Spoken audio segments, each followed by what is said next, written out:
and today we're going to talk a little bit about exercise. Now, I don't know if you know, but for every 10 people that go on a diet, 8 will have given up within a year and will be back to their previous weight. So how is it that we can, or I can sit here and encourage you to lose weight and for you to succeed? Now, what lots of people do when they go on a diet is they make the big mistake of cutting down way too much. If your diet is very restrictive in the sense of number of calories, if it cuts down too many calories, what tends to happen is the weight loss that you achieve over those first few weeks is not actually fat, it's actually water. And they found that it's up to potentially 70% of that weight loss has come from water. So that's not good news. So what we want to do is to find out how many calories your body needs just to survive, then add on to those number of calories to be able to live life, but still creating a deficit so that you are not maintaining your weight, but you're losing weight. So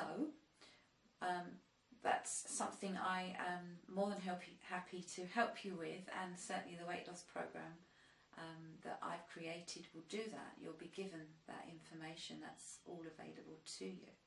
But one of the big keys with dieting is that you don't just diet. It does need to be hand in hand with exercise.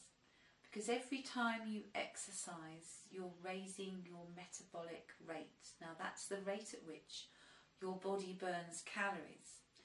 And what they found is that it's not just for the time that you're exercising that metabolic rate is raised, but it stays up. It's what we call the afterburn. So if you have done an hour's workout, you are going to be burning calories for quite a long period of time afterwards. Now it is dependent on how long you exercise for and how hard the exercise session is.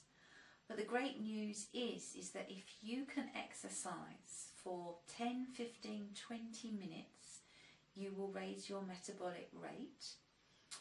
And then if you then did that again in another part of the day, so if you did that in the morning, for instance, if you then did that again in the afternoon, you'd be raising your metabolic rate again. Now the great thing is that after the morning's exercise session, you're going to create an afterburn, and then by doing it again in the afternoon, again you're going to get that afterburn. So in one way, it doesn't matter whether you have great fitness levels or very poor fitness levels, you can still achieve weight loss through exercise. So it's all about pacing yourself, working out your base level.